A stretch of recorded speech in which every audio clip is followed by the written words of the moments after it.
Welcome to the Saturday edition of the Fbx Evening News. Today is March 9th, 2013. I'm Holly Seiler.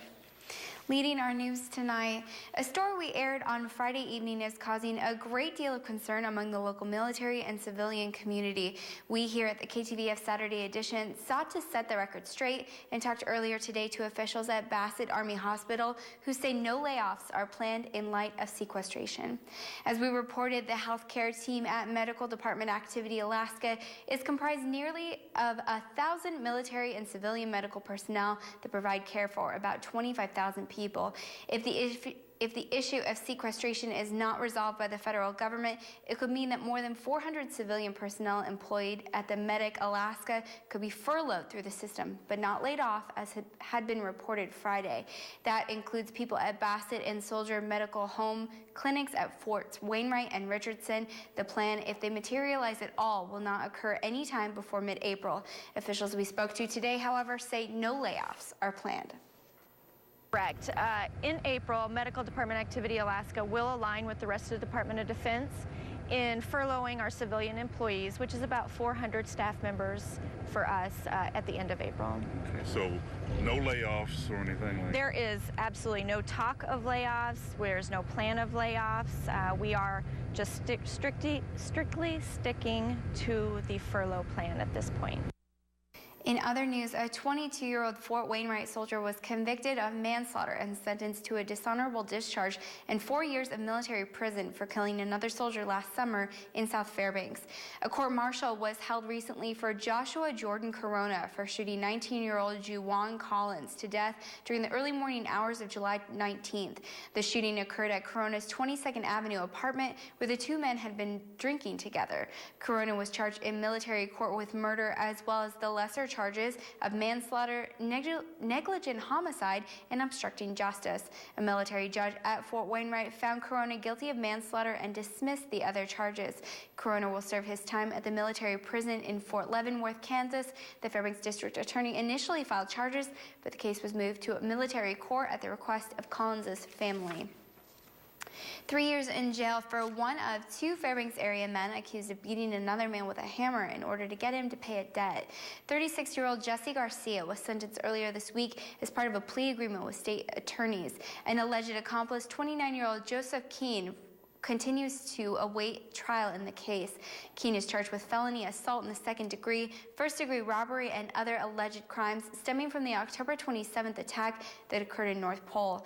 The man told state troopers that Garcia attacked him with a hammer and threatened him with a gun because he owed Garcia money. He said he took Garcia and Keene to his brother's house because he didn't want them to kill him.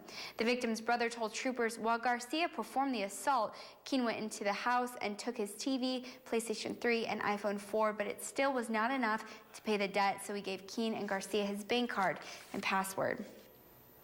Celcha Fire and Rescue responded this morning to a blaze along the Richardson Highway in a two-story home. 3 engines responded with 10 firefighters and contained the blaze to the main. Cause is under investigation. The occupant's 911 call was delayed due to no phone service and an attempt to fight the fire. Passersby reported the blaze as it breached the roof. The house was not part of the fire membership fee program and will be subject to hourly rate billing. The University Police Department is looking for a new chief. Police Chief Sean McGee is stepping down and will move to Anchorage, leaving the top post open for the first time since 2006, according to the University of Alaska Fairbanks officials. McGee is leaving the job because his wife got a job offer in Anchorage. McGee has been on the Fairbanks campus for the most part, either as a student or law enforcement officer since 1985. Reach for comment late Friday, McGee called the departure bittersweet, saying he will miss the local community, but he also says his family needs him most. I've been very fortunate. I mean, look at where I work. The people that I work with around there at UAF, it's been incredible for me this whole time, and so it's just one of those things where I'm very grateful for the time that I've worked with the people and lived with the people there at UAF, and at the same time, I'm ready to do what I have to do to help my family at this point.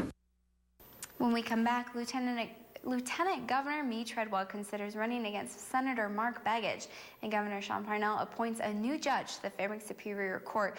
We'll have those stories and much more when the Interior's only weekend televised newscast returns. Stay with us. Welcome back. Officials say no injuries were reported after an air taxi plane went down near Mount McKinley. Our Anchorage NBC sister station KTUU says the mishap involving the Talkeetna air taxi plane occurred Friday on Ruth Glacier. Denali National Park spokeswoman Chris Pfister calls the incident an aircraft mishap. Alaska Lieutenant Governor Mee Treadwell says he's still considering a run against Senator Mark Begich, who is thought to be one of the more vulnerable Senate incumbents up for re-election. Treadwell, a Republican, made the comments in recent months during visits in Anchorage and also here in Fairbanks.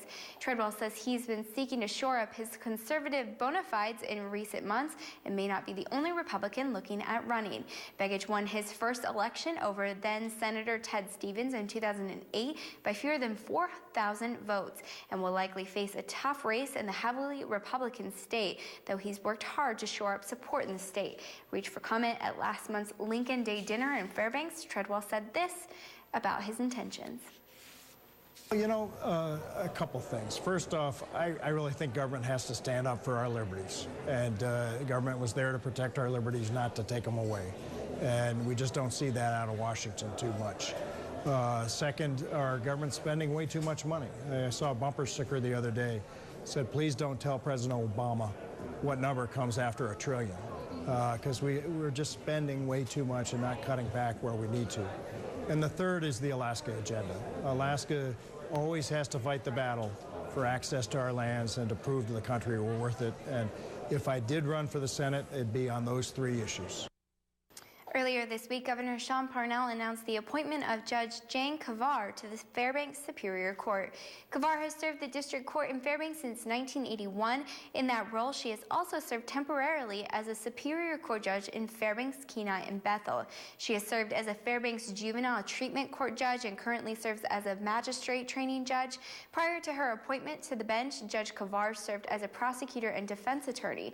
Judge Kavar was also a member of the Commission of Judicial Conduct and has volunteered with local and youth swimming, soccer, and running events and programs. Kavar will replace outgoing Judge Robert Downs on the Superior Court bench. Reach for comments Friday. Downs says she's up for the challenge. Jane's a good judge. I've appeared in front of her many times as an attorney in practice, and I've known her for years and years and years. She'll do extremely well as a Superior Court judge. She is finally here, and I think that's a good thing for Fairbanks and a good thing for the court system to have Jane here. She's got experience. She'll transition easily. It's a good thing for Fairbanks. It was billed as an evening to recognize the Interior's finest among the law enforcement and criminal justice community. The farthest north chapter of the Alaska Peace Officers Association hosted their second annual Interior Law Enforcement Dinner and Awards ceremony Friday evening at the Westmark Fairbanks Hotel. Individuals in the Interior Law Enforcement and criminal justice community were recognized for outstanding achievements during the previous calendar year. Awards were presented by each attending agency and the APOA chapter as well. Joseph Dallaire, a board member for the APOA's Farthest North chapter, says honoring those that serve the community in this manner is of great importance. Peace Officers Association, it's not really just a police organization. It's made up of police officers, prosecutors, probation officers, correction officers, security guards.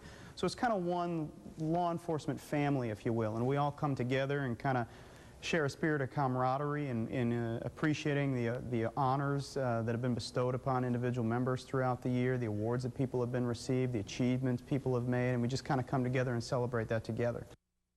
For all the art enthusiasts in the community, today was a great day. Over at the Pioneer Park Civic Center, the Fairbanks Art Association hosted the Art Expo from 11 this morning until 6 p.m.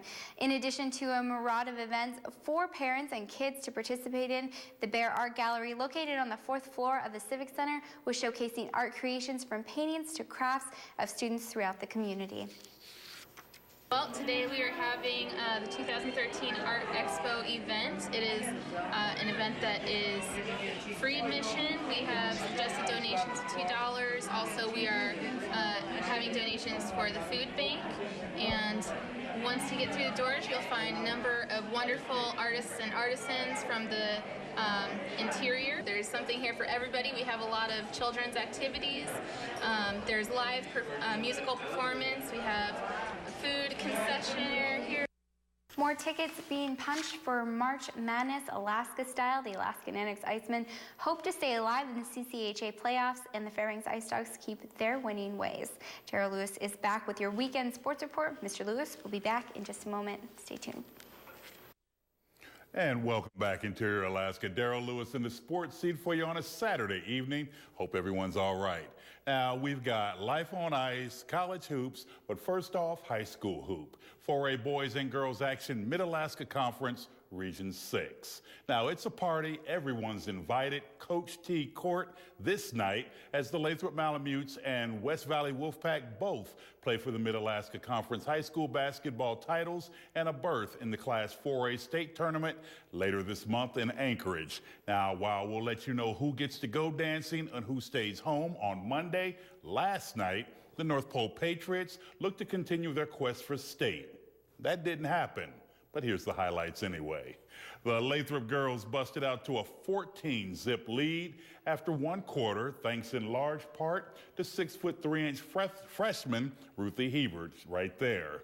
But just in case you thought this game would end in a blowout, think again. The Lady Patriots would mount a furious comeback. Crucial play right there. Patriots down just 4 points. Lathrop senior Jasmine White in a rush to the hoop. Hard foul by North Pole senior Erica Croxon.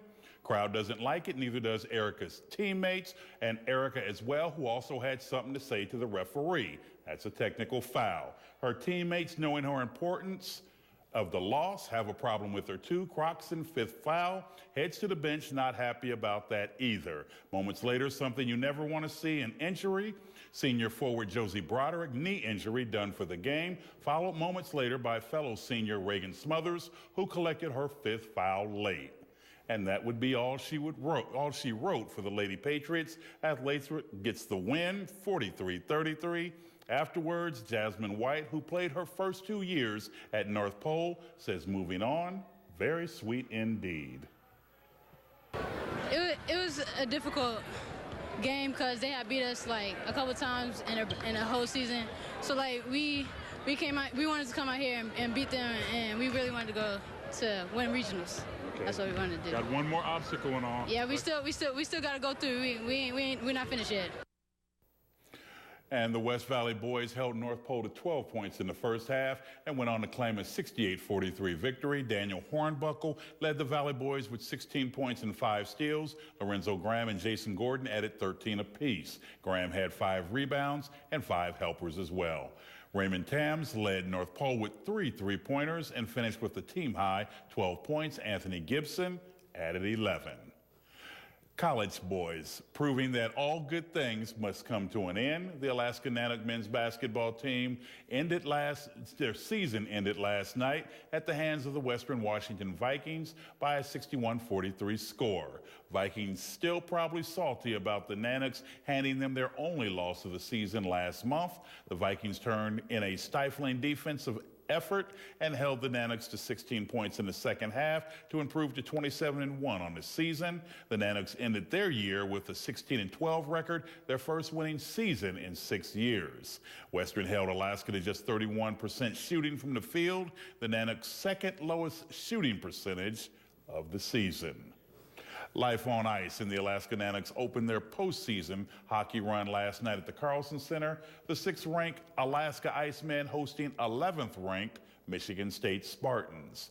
Now, these two teams squared off just 2 weeks ago in town in a 2-game split series. In both those games, the Spartans didn't mount much of offense, but their goalie, Will Yankinev, delivered in clutch moments. He did it again last night, and the Nooks have found themselves down 1 game in a 3-game series. The Spartans started things off quickly last night, depositing 1 goal 27 seconds in. The Nanook junior Cody Kunick would even the score in the second, sending these two brawlers into overtime. Unfortunately for Fairbanks fans, the hero on the ice was wearing a Spartan sweater. A freshman, Matt Deblow, sank the game winner 3 minutes into the extra period. The Nanooks now need to win tonight to force a 3rd game on Sunday. And staying on Frozen Pond, last night the Fairbanks Ice Dogs continued their run at another NAHL Western Division title, taking on the Wenatchee Wild in the second game of a 3-game series with their hated rivals. Now, after snatching a series opening win on Thursday, the Dogs looked to make it 2 in a row on Friday, and they delivered. The Wild were the first on the board, slipping an early goal, but the Dogs would bury 3 straight unanswered goals to send the Fairbanks faithful home happy. After the win, the Dogs are now only 5 points off the division lead with 8 games to play. And that's all I've got for sports tonight. Thanks for rolling with me for a spell. For more KTVF sports, log on to Twitter, YouTube, webcenter11.com, and download our mobile app, whatever's your flavor. But for now, I'm fresh out, but don't go anywhere because Holly's back with your weather. She's next. We'll see ya. I couldn't believe that, North Pole girl. I'm from North Pole. Yeah. We don't act like that. Yeah, high school, a lot of heated rivalries and all of that. You had high school careers coming to an end and things get a little rough and all. You ever been out in the heat of battle like that? All the time, but I keep my composure. Stay in your lane. Stay in your lane. Stay in your lane, Holly. We're going to get right into weather here. This is our almanac for March 9th. It shows a normal high of 22 degrees and a normal low of 7 below. The record high of 50 degrees was set in 1949, and the record low of 44 below was recorded in 1911. The sun rose this morning at 7:31 a.m. and will set tonight shortly after our first broadcast at 6:35 p.m. It's going to give us 11 hours. We are finally in 11 hours and 4 minutes of daylight, a 7-minute gain since yesterday. Here is weather around our state today. Barrow is mostly cloudy with wind chill, making it feel like 25 below. Fort Yukon is partly cloudy as well with snow showers. Snow showers are also falling on Nome with mostly cloudy skies. The interior will see mostly cloudy skies as well. That includes Fairbanks and Healy. Healy could see up to 45-mile-per-hour wind. Juneau and Ketchikan are overcast with this evening with rain in both areas. Juneau will also see snow. Bethel is in an active blizzard warning that will continue throughout the weekend for them. They will see partly cloudy skies and up to 35-mile-per-hour wind. It's partly cloudy in Cold Bay today. Kodiak and Homer are overcast. Mostly cloudy skies are moving over Valdez with snow showers. Anchorage will see snow showers as well with overcast skies. Now on to the lower 48. Seattle is partly cloudy with a 40% chance of rain. Highs in the mid-50s. Salt Lake City is partly cloudy with up to 10-mile-per-hour wind, highs in the high 40s. Dallas is experiencing severe thunderstorms today with overcast skies and up to 20-mile-per-hour wind, highs in the low 70s. It's overcast in Minneapolis today with rain and snow showers possible, highs in the high 30s. St. Louis is overcast with rain and thunderstorms, highs in the high 60s. Miami has partly cloudy skies and up to 15-mile-per-hour wind, highs in the high 70s. And lastly, New York is currently in a coastal flood warning with clear skies, highs in the mid-50s. Back in Alaska, Fort Yukon is expected to see partly cloudy skies tomorrow, while Barrow and Nome will experience overcast skies and snow showers. Fairbanks and Healy will continue to see mostly cloudy skies tomorrow with the possibility of snow showers in both areas. Juneau and Ketchikan will see overcast skies tomorrow as well as rain showers. Juneau will get a little added precipitation with the chance of snow showers too. Bethel will continue its active blizzard warning with partly cloudy skies and snow showers. Cold Bay will see overcast skies and snow, while Kodiak will see snow and rain. All of south central Alaska will be overcast tomorrow. That includes Anchorage, Homer, and Valdez. They are also preparing for snow. And so are we, actually. 19 is our overnight low for the night, which sounds pretty nice to me. We'll see mostly cloudy skies and have a good chance of getting a little bit of snow that everyone else is seeing. Tomorrow we will see a 30% chance of snow with mostly cloudy skies and light wind, a high of almost 30 degrees with an overnight low for Sunday at 9 degrees. And this has practically felt like a heat wave, folks. I sure have been enjoying it, and Fairbanks isn't ready to give up the good feeling just yet. 20-degree highs on Monday and Tuesday. The temperatures will dip slightly on Wednesday and Thursday, but then we are back up to 30 degrees. Next Friday, we'll also see negative but single-digit lows until I see you back here next Saturday. Yeah, good, nice weather. For me. Yeah, and the roads haven't been that slick. We keep moving on up. That's going to wrap up this edition of the Fairbanks Evening News. We're really glad you could join us.